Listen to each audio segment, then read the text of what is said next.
ਰਾਏਕੋਟ ਹਸਪਤਾਲ ਮਨੋਰੋਗ ਅਤੇ ਨਸ਼ਾ ਛੁਡਾਊ ਕੇਂਦਰ ਜੋ ਕਿ ਸੰਤੋਖ ਸਿੰਘ ਨਗਰ ਨੇੜੇ ਬੱਸ ਸਟੈਂਡ ਰਾਏਕੋਟ ਵਿਖੇ ਸਥਿਤ ਹੈ। ਇੱਥੇ ਨਸ਼ੇ ਦੀ ਲੱਤ, ਅਫੀਮ, ਡੋਡੇ, ਪੋਸਤ, ਗਾਂਜਾ, ਚਿੱਟਾ, ਸ਼ਰਾਬ ਅਤੇ ਹਰ ਪ੍ਰਕਾਰ ਦੇ ਮਾਨਸਿਕ ਰੋਗਾਂ ਦਾ ਇਲਾਜ ਬਹੁਤ ਹੀ ਵਧੀਆ ਤਰੀਕੇ ਨਾਲ ਕੀਤਾ ਜਾਂਦਾ ਹੈ। ਨਸ਼ੇ ਦੇ ਮਰੀਜ਼ਾਂ ਲਈ ਇਹ ਹਸਪਤਾਲ ਇੱਕ ਵਰਦਾਨ ਸਾਬਿਤ ਹੋ ਰਿਹਾ ਹੈ। ਦੂਰੋਂ ਦੂਰੋਂ ਮਰੀਜ਼ ਹਸਪੀਟਲ ਵਿਖੇ ਨਸ਼ਾ ਛੱਡ ਚੁੱਕੇ ਹਨ। ਸਾਡੀ ਪੰਜਾਬ ਪੁਲਿਸ ਦੀ ਟੀਮ ਨੇ ਰਾਏਕੋਟ ਹਸਪੀਟਲ ਦਾ ਵਿਸ਼ੇਸ਼ ਦੌਰਾ ਕੀਤਾ। ਆਓ ਨਜ਼ਰ ਮਾਰਦੇ ਹਾਂ ਇਸ ਦੀਆਂ ਝਲਕੀਆਂ 'ਤੇ।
ਰਾਏਕੋਟ ਨਸ਼ਾ ਛੁਡਾਊ ਹਸਪੀਟਲ ਜਿਹੜਾ ਸੇਵਾ ਦੇ ਵਿੱਚ ਇੱਥੇ ਸੇਵਾ ਕਰ ਰਿਹਾ ਰਾਏਕੋਟ ਵਿਖੇ, ਔਰ ਅਸੀਂ ਤੁਹਾਡੀ ਕਾਉਂਸਲਰ ਨਾਲ ਗੱਲ ਕਰ ਰਹੇ ਹਾਂ। ਮੈਡਮ, ਤੁਹਾਡਾ ਸਵਾਗਤ ਹੈ ਸਾਡੇ ਸਪੈਸ਼ਲ ਸ਼ੋਅ 'ਚ। ਸਤਿ ਸ਼੍ਰੀ ਅਕਾਲ ਜੀ ਸਾਰਿਆਂ ਨੂੰ। ਮੇਰੇ ਵੱਲੋਂ ਸਾਡਾ ਹਸਪੀਟਲ ਮਤਲਬ ਕਿ ਲੋਕਾਂ ਦੀ ਸੇਵਾ ਦੇ ਲਈ ਖੋਲ੍ਹਿਆ ਗਿਆ ਹੈ। ਮੈਡਮ, ਅਗਰ ਆਪਾਂ ਗੱਲ ਕਰੀਏ ਕਿ ਨਸ਼ਾ ਜਿਹੜਾ ਕਿ ਇੱਕ ਐਸੀ ਚੀਜ਼ ਹੈ ਜਿਹੜੀ ਕਿ ਕਾਉਂਸਲਿੰਗ ਦੇ ਨਾਲ ਉਹਦਾ ਘਿਓ ਖਿਚੜੀ ਵਾਲਾ ਰਿਸ਼ਤਾ ਹੈਗਾ, ਕਿਉਂਕਿ ਜਿਹੜੇ ਬੰਦੇ ਨਸ਼ਾ ਕਰਦੇ ਨੇ ਉਹਨਾਂ ਨੂੰ ਕਾਉਂਸਲਿੰਗ ਦੀ ਜ਼ਰੂਰਤ ਹੁੰਦੀ ਹੈ, ਔਰ ਉਹ ਕਾਉਂਸਲਿੰਗ ਤੁਸੀਂ ਕਰਦੇ ਹੋ। ਨੋ ਡਾਊਟ ਕਿ ਮੈਡੀਸਨਸ ਦਾ ਰੋਲ ਰਹਿੰਦਾ, ਲੇਕਿਨ ਸਭ ਤੋਂ ਵੱਡਾ ਰੋਲ ਹੈ ਜਿਹੜਾ ਕਾਉਂਸਲਿੰਗ ਦਾ ਰਹਿੰਦਾ। ਜਿਸ ਤਰੀਕੇ ਦੇ ਨਾਲ ਪੇਰੈਂਟਸ ਨੂੰ ਕਾਉਂਸਲਿੰਗ ਕਰਨਾ, ਉਹਨਾਂ ਨੂੰ ਕਾਉਂਸਲਿੰਗ ਕਰਨਾ ਕਿ ਤੁਸੀਂ ਬੰਦੇ ਨੂੰ ਨਹੀਂ ਬਲਕਿ ਉਹਦੀ ਜਿਸ ਨਸ਼ੇ ਨੂੰ ਉਹ ਕਰ ਰਿਹਾ ਉਹਦੇ ਤੋਂ ਨਫ਼ਰਤ ਕਰਨੀ। ਕੀ ਕਹਿਣਾ ਚਾਹੋਗੇ? ਮੈਂ ਸਿਰਫ ਇਹਦੇ ਬਾਰੇ ਇੰਨਾ ਹੀ ਕਹਿਣਾ ਚਾਹੁੰਦੀ, ਜਦੋਂ ਕੋਈ ਮਤਲਬ ਕਿ ਸਾਡੇ ਕੋਲ ਪੇਸ਼ੈਂਟ ਆਉਂਦਾ, ਠੀਕ ਹੈ, ਤੇ ਉਸ ਨੂੰ ਨਾਲ ਕਿਸੇ ਦੀ ਮਤਲਬ ਕਿ ਰਸਤੇ ਦੀ ਲੋੜ ਹੁੰਦੀ ਹੈ, ਉਹਨੂੰ ਸਮਝਾਉਣਾ, ਪਹਿਲਾਂ ਉਹਨੂੰ ਦੱਸਣਾ ਹੁੰਦਾ ਕਿ ਤੁਸੀਂ ਕਿਹੜੇ ਨਸ਼ਾ ਕਰ ਰਹੇ ਹੋ, ਪਹਿਲਾਂ ਤੁਹਾਡੇ 'ਤੇ ਕੀ ਇਫੈਕਟ ਪੈ ਰਿਹਾ ਹੈਗਾ, ਤੇ ਇਹਦੇ ਨਾਲ ਤੁਹਾਡੀ ਫੈਮਿਲੀ ਦੇ ਉੱਤੇ, ਜੇ ਤੁਹਾਨੂੰ ਤਾਂ ਇੰਨਾ ਪਤਾ ਹੀ ਹੈ ਵੀ ਜਿਹੜਾ ਮਤਲਬ ਕਿ ਪੇਸ਼ੈਂਟ ਹੁੰਦਾ ਹੈ ਨਾ, ਉਹ ਨਸ਼ਾ ਕਰਦਾ ਤਾਂ ਉਹਦੇ ਨਾਲ ਉਹਦੀ ਫੈਮਿਲੀ ਦੇ ਉੱਤੇ ਤਾਂ ਇਫੈਕਟ ਪੈਂਦਾ। ਪਹਿਲੀ ਗੱਲ ਤਾਂ ਉਹਨੂੰ ਸਮਝਾਉਣਾ ਹੁੰਦਾ ਤੁਸੀਂ ਨਸ਼ਾ ਕਿਉਂ ਕਰ ਰਹੇ ਹੋ, ਉਹਨੂੰ ਛੱਡਣ ਬਾਰੇ ਐਡਵਾਈਸ ਦੇਣੀ ਹੁੰਦੀ ਹੈਗੀ ਹੈ, ਤੇ ਕਾਉਂਸਲਿੰਗ ਦੀ ਲੋੜ ਹਰ ਪੇਸ਼ੈਂਟ ਨੂੰ ਪੈਂਦੀ ਹੈ। ਮੈਡਮ, ਕਿੰਨੀ ਤੁਹਾਨੂੰ ਖੁਸ਼ੀ ਹੁੰਦੀ ਹੈ ਜਦੋਂ ਲੋਕ ਪਹਿਲਾਂ ਨਸ਼ੇ ਦੇ ਵਿੱਚ ਆਉਂਦੇ ਨੇ, ਲੇਕਿਨ ਜਦੋਂ ਉਹ ਨਸ਼ੇ ਤੋਂ ਬਾਹਰ ਆਉਂਦੇ ਆ, ਇੱਕ ਫੈਮਿਲੀ ਨਹੀਂ 20 ਫੈਮਲੀਆਂ ਜਿਹੜੀਆਂ ਉਹਨਾਂ ਦੇ ਪੇਰੈਂਟਸ, ਉਹਨਾਂ ਦੇ ਹੋਰ ਘਰ ਵਾਲੇ ਜੁੜੇ ਹੋਏ, ਮਾਮੇ, ਚਾਚੇ, ਤਾਏ, ਜਿਹੜੇ ਸਾਰੇ ਖੁਸ਼ ਹੁੰਦੇ ਆ। ਕਿੰਨੀ ਖੁਸ਼ੀ ਹੁੰਦੀ ਹੈ ਤੁਹਾਨੂੰ ਤੁਸੀਂ ਜਦੋਂ ਇੱਥੇ ਬੈਠ ਕੇ ਲੋਕਾਂ ਨੂੰ ਜ਼ਿੰਦਗੀ ਦੇ ਰਹੇ ਹੋ? ਇਹਦੇ ਵਿੱਚ ਤਾਂ ਬੇਟੀ ਸਾਰਿਆਂ ਦੀ ਭਲਾਈ ਦੇ ਵਾਸਤੇ ਹੀ ਹਸਪੀਟਲ ਹੁੰਦਾ ਹੈ ਨਾ, ਕਿ ਜਿਹੜੇ ਪੇਸ਼ੈਂਟ ਹੈਗੇ ਉਹ ਨਸ਼ੇ ਦੇ ਵਿੱਚ ਹੈਗੇ, ਉਹਨਾਂ ਨੂੰ ਨਸ਼ੇ ਤੋਂ ਬਾਹਰ ਕੱਢ ਕੇ ਉਹਨਾਂ ਨੂੰ ਸਹੀ ਰਸਤੇ ਵਿੱਚ ਲੈ ਕੇ ਜਾਣਾ। ਕਿਉਂਕਿ ਜਦੋਂ ਇੱਕ ਪੇਸ਼ੈਂਟ ਮਤਲਬ ਨਸ਼ਾ ਛੱਡ ਦਿੰਦਾ ਹੈਗਾ, ਉਹਦੇ ਨਾਲ ਉਹਦੇ ਪਰਿਵਾਰ ਸਾਰਾ ਵਧੀਆ ਰਸਤੇ 'ਤੇ ਜਾਂਦਾ ਹੈਗਾ, ਆਪਣੇ ਬੱਚਿਆਂ ਨਾਲ ਜਾਂਦਾ, ਫੈਮਿਲੀ ਨਾਲ ਜਾਂਦਾ, ਤੇ ਘਰ ਦੇ ਤਾਂ ਜਦੋਂ ਸਾਰੇ ਖੁਸ਼ ਹੁੰਦੇ ਆ ਵਧੀਆ। ਔਰ ਇਹਦੇ ਨਾਲ ਤੁਸੀਂ ਪਰਸਨਲ ਜਿਹੜੇ ਹੈਗੇ ਉਹਦੀ ਕਾਉਂਸਲਿੰਗ ਕਰਦੇ ਹੋ, ਅਸੀਂ ਦੇਖਿਆ ਇਹ ਰੂਮ ਹੈ, ਕਿਉਂਕਿ ਕਈ ਚੀਜ਼ਾਂ ਇਹੋ ਜਿਹੀਆਂ ਹੁੰਦੀਆਂ ਕਿ ਪੇਸ਼ੈਂਟ ਜਿਹੜਾ ਕਿਸੇ ਨਾਲ ਡਿਸਕਸ ਨਹੀਂ ਕਰ ਸਕਦਾ, ਔਰ ਜਦੋਂ ਤੁਸੀਂ ਉਹਦੇ ਅੰਦਰ ਫਰੋਲਦੇ ਹੋ ਤੇ ਤੁਹਾਨੂੰ ਮਤਲਬ ਉਹਨੂੰ ਇੱਕ ਨਵੀਂ ਜ਼ਿੰਦਗੀ ਮਿਲਦੀ ਹੈ। ਹਾਂਜੀ, ਇਹਦੇ ਵਿੱਚ ਤਾਂ ਹੁੰਦਾ, ਕਈ ਵਾਰੀ ਆਏ ਹੁੰਦਾ ਪੇਸ਼ੈਂਟ ਆਪਣੀ ਫੈਮਿਲੀ ਦੇ ਸਾਹਮਣੇ ਕਈ ਗੱਲਾਂ ਨਹੀਂ ਡਿਸਕਸ ਕਰ ਸਕਦਾ, ਤਾਂ ਕਿ ਪੇਸ਼ੈਂਟ ਇਕੱਲੇ ਗੱਲ ਕਰਨਾ ਪਸੰਦ ਕਰਦੇ ਆ, ਤਾਂ ਕਿ ਉਹ ਸਾਨੂੰ ਦੱਸ ਸਕੇ ਬੋਲ ਕੇ ਨਸ਼ਾ ਕਿਉਂ ਕਰਦਾ, ਕਿਸ ਵਾਸਤੇ ਕਰਦਾ, ਕੋਈ ਨਾ ਕੋਈ ਰੀਜ਼ਨ ਹੁੰਦਾ ਹੀ ਹੈ। ਔਰ ਰਾਏਕੋਟ ਜਿਹੜਾ ਨਸ਼ਾ ਛੁਡਾਊ ਕੇਂਦਰ ਹੈਗਾ, ਇਹ ਵਚਨਬੱਧ ਹੈ ਲੋਕਾਂ ਨੂੰ ਜ਼ਿੰਦਗੀ ਦੇ ਲਈ। ਦਰਸ਼ਕੋ, ਪੰਜਾਬ ਪਲੱਸ ਚੈਨਲ ਤੇ ਤੁਹਾਡਾ ਸਵਾਗਤ ਹੈ। ਹੈਲਥ ਪਲੱਸ ਪ੍ਰੋਗਰਾਮ ਦੇ ਵਿੱਚ ਅੱਜ ਅਸੀਂ ਆਏ ਹਾਂ ਰਾਏਕੋਟ ਨਸ਼ਾ ਛੁਡਾਊ ਹਸਪੀਟਲ ਦੇ ਵਿੱਚ, ਜਿਹੜਾ ਥੋੜੇ ਸਮੇਂ ਦੇ ਵਿੱਚ ਵੀ ਲੋਕਾਂ ਨੂੰ ਜਿਹੜਾ ਹੈ ਨਵੀਂ ਜ਼ਿੰਦਗੀ ਦੇ ਚੁੱਕਿਆ। ਡਾਕਟਰ ਸਾਹਿਬ ਨਾਲ ਗੱਲ ਕਰਦੇ ਹਾਂ। ਡਾਕਟਰ ਸਾਹਿਬ, ਤੁਹਾਡਾ ਸਵਾਗਤ ਹੈ ਸਾਡੇ ਸਪੈਸ਼ਲ। ਹਾਂਜੀ, ਥੈਂਕ ਯੂ ਡਾਕਟਰ ਸਾਹਿਬ, ਅਗਰ ਆਪਾਂ ਨਸ਼ੇ ਦੀ ਗੱਲ ਕਰੀਏ ਤਾਂ ਪੰਜਾਬ ਜਿਹੜਾ ਹੈਗਾ ਸਾਡਾ, ਇਹਦੇ ਵਿੱਚ ਨਸ਼ੇ ਦੀ ਬਹੁਤ ਜ਼ਿਆਦਾ ਵੱਧ ਚੁੱਕਿਆ ਨਸ਼ਾ, ਔਰ ਉਸ ਨਸ਼ੇ ਵੱਧ ਦੇ ਵਿੱਚ ਅਸੀਂ ਦੇਖ ਸਕਦੇ ਹਾਂ ਕਿ ਇਹ ਏਰੀਆ ਜਿਹੜਾ ਹੈਗਾ ਰਾਏਕੋਟ ਦਾ, ਜਿੱਥੇ ਤੁਸੀਂ ਆ ਕੇ ਸੇਵਾ ਸ਼ੁਰੂ ਕੀਤੀ ਹੈ, ਕਿੱਦਾਂ ਮਹਿਸੂਸ ਕਰ ਰਹੇ ਹੋ, ਕੀ ਕਹਿਣਾ ਚਾਹੋਗੇ ਲੋਕ? ਇਹ ਰਾਏਕੋਟ ਆने ਦੀ ਜਿਹੜੀ ਗੱਲ ਹੈ ਉਹ ਮੇਰੇ ਦਿਮਾਗ 'ਚ ਸੀ 2 ਸਾਲ ਪਹਿਲਾਂ। ਮੈਂ ਦੇਖਿਆ ਰਾਏਕੋਟ ਦਾ ਬੰਦਾ ਇੱਥੇ ਜਿਹੜੀ ਟ੍ਰੀਟਮੈਂਟ ਲੈ ਸਕਦਾ ਹੈ ਉਹ ਇੱਥੇ ਨਹੀਂ ਮਿਲਦੀ ਸੀ। ਉਹਨਾਂ ਨੂੰ ਜਾਣਾ ਪੈਣਾ ਮੋਗਾ, ਜਗਰਾ, ਬਰਨਾਲਾ, ਲੁਧਿਆਣਾ।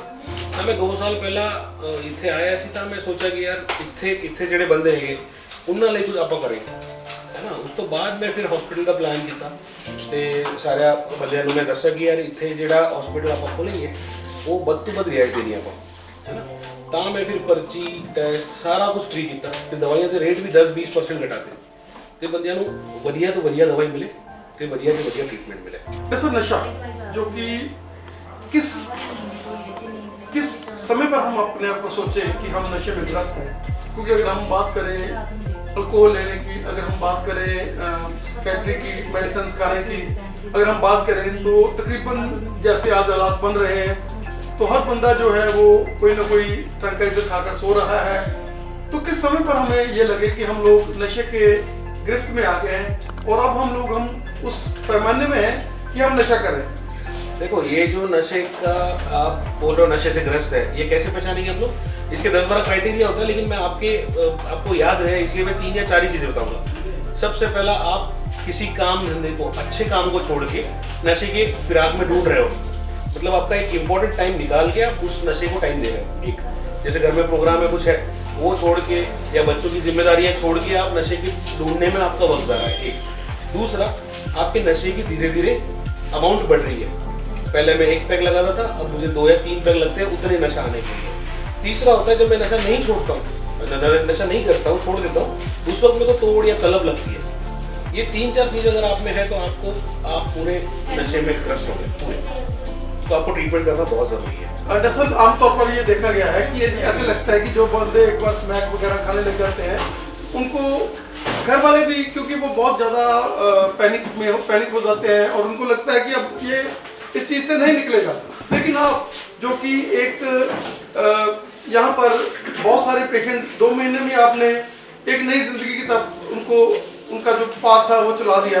क्या कहना चाहेंगे कि ऐसी कोई प्रॉब्लम नहीं है, किसी तरह का भी नशा हो, अगर वो एक बार रायकोट नशा खिड़ाऊ केंद्र में और नशा खिड़ाऊ हॉस्पिटल में एक बार विजिट कर ले तो उसको लगेगा कि मैं इस चीज़ से बाहर जा सकता हूँ। देखिए क्या है ना, कोई जैसे एक पानी होता है, पानी में हम जो रंग डालेंगे उस रंग का वो पानी होता है। तो इंसान भी ऐसा है ना कि जब वो पैदा हुआ या जब तक नशे में नहीं था, हर इंसान अच्छा ही होता है, लेकिन उसके अंदर जो चीज़ जाएगी वो उसको बदलती है।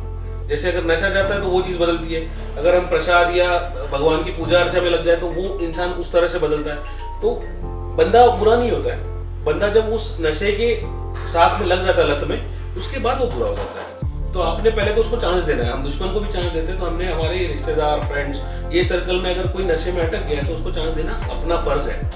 1, 2, 3 चांस देके आपने उसका कोशिश करना है कि नशे में से छुड़वाओ। आप फिर वही इंसान पाओगे जो पहले था।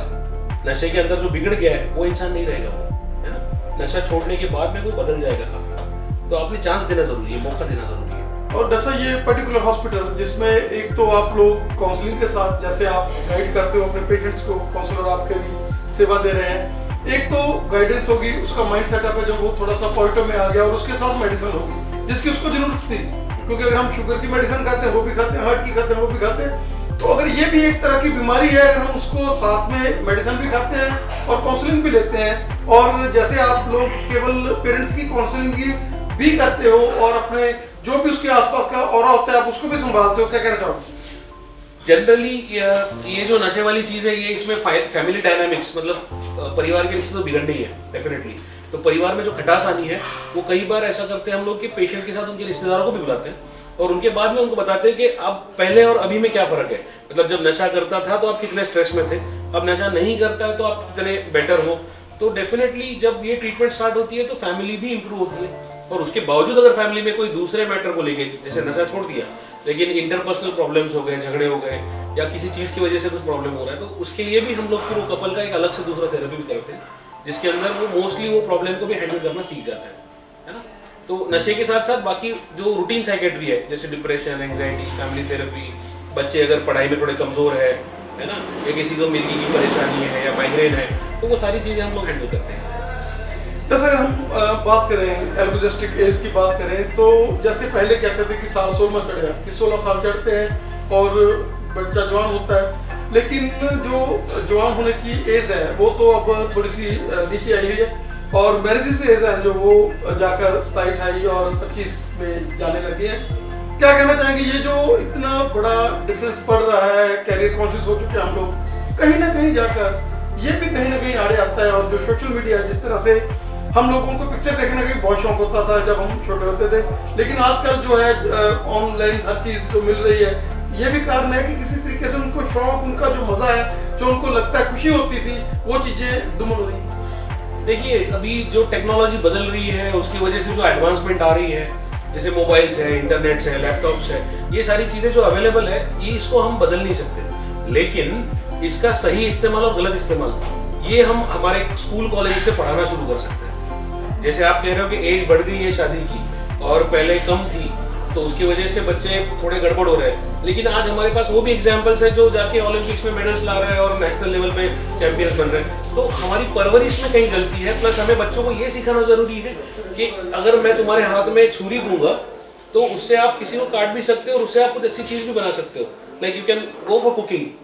तो वही चीज किस तरीके से आप इस्तेमाल कर रहे हो वो इंपॉर्टेंट है। जैसे अगर आप कहते हो मोबाइल है, इंटरनेट है, ये सारी चीजें, रादर देन नशा कैसे करूं, उससे तो अच्छा है कि मैं नशे की जो ट्रीटमेंट ले रहा हूँ या पब्लिक को मोटिवेट कर रहा हूँ वो कैसे होगा, या मैं अपने सोसाइटी को कैसे सुधारूंगा, या अलग अलग टाइप के बिजनेसेस के स्टार्टअप जो है वो मैं कैसे करूंगा।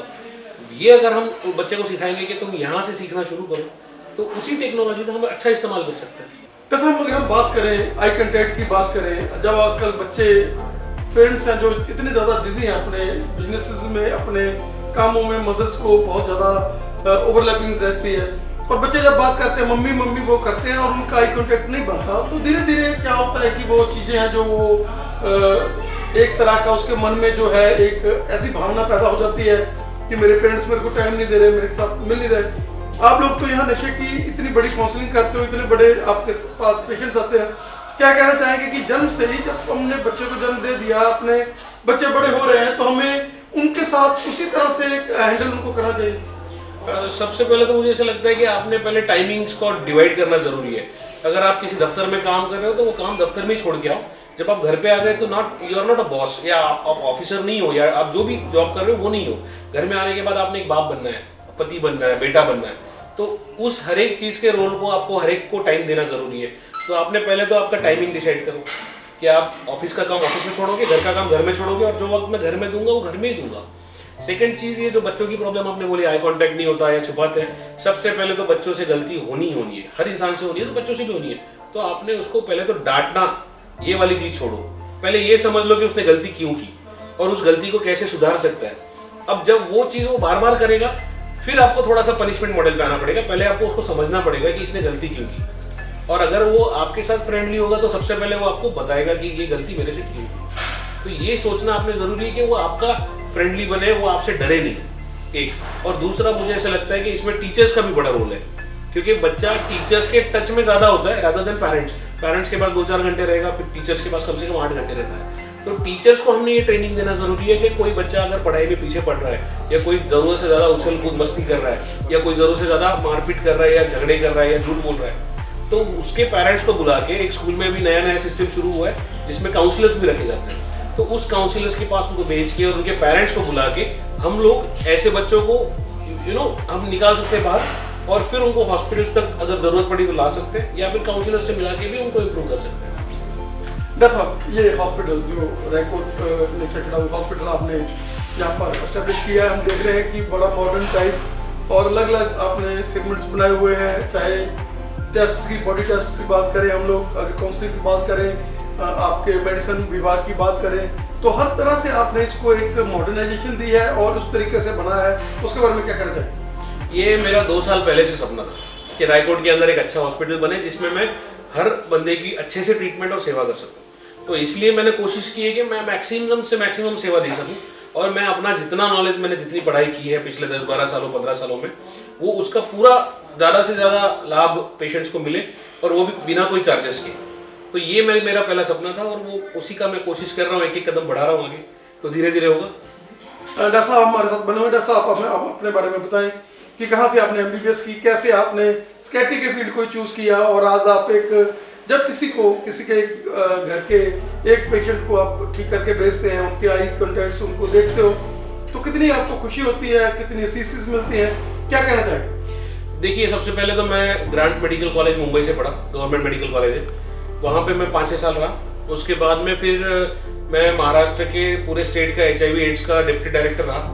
फिर उसके बाद मुझे ऐसा लगा कि मैंने आगे पढ़ाई करनी चाहिए, तो फिर मैं फिर से पढ़ने लगा। तो मेरे साइकेट्री ने मुझे चूज़ किया रादर देन मैंने साइकेट्री चूज़ करने से। तो मैं Mahatma Gandhi institute of medical sciences Sevagram Wardha, जहाँ पे खुद महात्मा गांधी 9 साल रह चुके हैं, उस मेडिकल कॉलेज से पढ़ा, जहाँ पे लगभग 3 साल तक हम कोई मतलब खादी में घूमो, कोई नॉनवेज नहीं, कोई शराब, कोई एडिक्शन नहीं, उस कैंपस में अलाउड ही नहीं था। ऐसी जगह पढ़ा तो मुझे वो सेवा का जो भाव है वो वहीं से मेरे कॉलेज से मिला।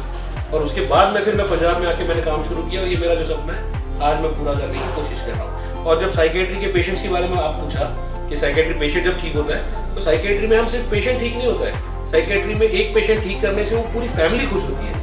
सो पूरे फैमिली मेंबर्स आके हमको मिल के जाते हैं कई बार, और वो हमारा धन्यवाद भी करते हैं कि आपने एक बंदा ठीक किया लेकिन उसके साथ पूरी फैमिली ठीक हो गई, है ना। तो साइकेट्री में सिर्फ फैमिली का ध्यान ज़्यादा रखा जाता है रादर देन पेशेंट। दर्शकों, जैसे हम डॉक्टर साहब से बने हुए, डॉक्टर साहब हम बताएं कि ये तो नशे का एक एपिसोड हो गया, उसके साथ साथ डिप्रेशन जो कि बहुत ज़्यादा बढ़ रहा है। और जैसे हम लेडीज़ की बात करें, प्रेग्नेंट लेडीज़ की बात करें, तो बिहेवियर चेंज और थोड़ा सा ये चीज़ जो डिप्रेशन है आजकल, सिंगल फैमिलीज हैं, तो वो क्या कहना चाहेंगे आपकी ये जो हॉस्पिटल है वो कंप्लीट एक ऐसा हॉस्पिटल है जिसमें डिप्रेशन, जिसमें आपको मिर्गी के दौरे की हम बात कर लें, आपको पैरालाइज की बात कर लें, तो ये एक यूनिट है।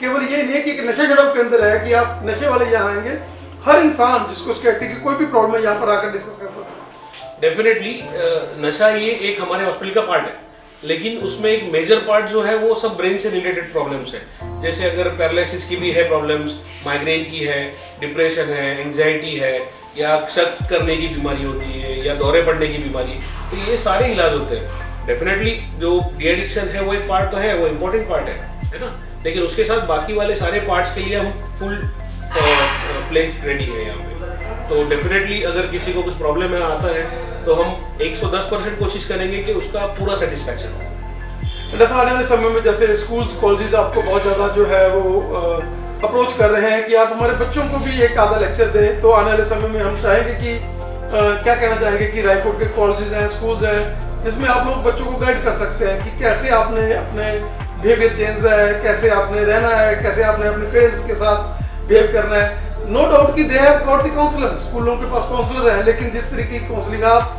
जिस इंस्टीट्यूशन से आपने सेवा ली है, महात्मा गांधी यहाँ पर रहे हैं, और जैसा आपका माइंड सेटअप है कि लोगों को मैंने जिंदगी देनी है, क्या कहना चाहेंगे? डेफिनेटली ये जो आप कह रहे हो, ये स्कूल के लेक्चर्स जो थे ये 2 साल से मैं ले रहा था, बीच में कोरोना काल की वजह से थोड़ा ब्रेक लग गया, तो एक बार स्कूल्स थोड़े रूटीन में आ जाएंगे तो डेफिनेटली मैं बहुत खुश होऊंगा अगर मैं लेक्चर्स के लिए जाता हूँ। मुझे बुला भी रहे, लेकिन उन्होंने वो रोक के रखा है जस्ट कि वो फुल फ्लेज स्कूल शुरू होने तक। अदरवाइज ये प्रोग्राम हमारा 2 साल से चल रहा है। महाराष्ट्र में आप जानेंगे तो मैं एक ग्रुप का हिस्सा हूँ, जहाँ पे लगभग 6 महीने में एक बार ऐसा प्रोग्राम होता है कि लगभग 250 से 300 साइकेट्रिस्ट एक ही दिन में अलग अलग जगह पे उसी एक टाइम और उसी एक टॉपिक पे बात करते हैं। फिर वो भले ही बच्चों से रिलेटेड है या औरतों के मानसिक हेल्थ से रिलेटेड है, तो मैं कोशिश करूंगा कि यहाँ पे मेरे जितने कॉन्टैक्ट्स में डॉक्टर है, हम लोग भी ऐसा कुछ प्रोग्राम पंजाब में शुरू करें। सिर्फ मैं अकेला करने से हम 8-10 लोगों का या 20 साइकेट्रिस्ट का ग्रुप होगा जो एक दिन 6 महीने में या 2 महीने में 3 महीने में जाके एक ही बार उस टॉपिक पे बात करेगा। तो ऑटोमेटिक मुझे ऐसा लगता है कि पंजाब में भी हेल्थ अवेयरनेस और मेंटल हेल्थ अवेयरनेस आना शुरू हो जाएगा। सेक्स टैबू जैसे लोगों के मन में है, छोटे छोटे बच्चे हैं, उनको इन चीज़ों का ज्ञान नहीं है, तो आने वाले समय में थोड़ा सा आप हमारे जो इधर का जो इलाका है जिसको इन चीज़ों के लिए पेरेंट्स को भी थोड़ा गाइड करना चाहिए, बच्चों को, और स्कूलों कॉलेजों में भी गाइडेंस चाहिए, क्या कहना चाहेंगे? देखिए, अभी ये जो सेक्स एजुकेशन की हमारी कमी थी, इस कमी की वजह से हमारे शायद क्राइम के आंकड़े बढ़ रहे हैं। अगर ये हम सेक्स एजुकेशन अपने पहले घर से शुरू करें रादर देन स्कूल करने से, हमारे अगर माता पिता हमसे खुल के इस बारे में बात करेंगे तो बच्चों के अंदर जो क्यूरियोसिटी होती है कि क्या चीज़ होती है वो खत्म होगी। ये जो आउट ऑफ क्यूरियोसिटी बच्चे करते हैं ना, किसी को छेड़ दिया, किसी को कुछ बोल दिया, या गलत विचार है या गलत मोबाइल पे सर्चिंग है, ये तभी कम हो जाएगा जब हमारे पेरेंट्स हमसे खुल के बात करेंगे इसके बारे में। तो बच्चे का जो क्यूरियोसिटी है वो अगर घर में ही खत्म हो जाता है तो उसको बाहर जाके ढूंढने की जरूरत नहीं है। तो वो शुरुआत सेक्स एजुकेशन की हमारे घर से होनी चाहिए। प्लस मुझे ऐसा लगता है कि स्कूल्स के अंदर भी हफ्ते में या महीने में एक आध लेक्चर सेक्स एजुकेशन पे जरूर होना चाहिए। बस आज आपने हमें समय दिया और हमने इस आपके प्यारे हॉस्पिटल को कवर किया। हम चाहेंगे कि आपकी यूजफुल टिप्स जैसे आपने हमारे दर्शकों को आज काउंसलिंग की है, उनके साथ भी जो इस चैनल के माध्यम से देख रहे हैं, हम हमेशा आपकी सेवाएं लेते रहेंगे। आपका बहुत बहुत धन्यवाद। Thank you very much.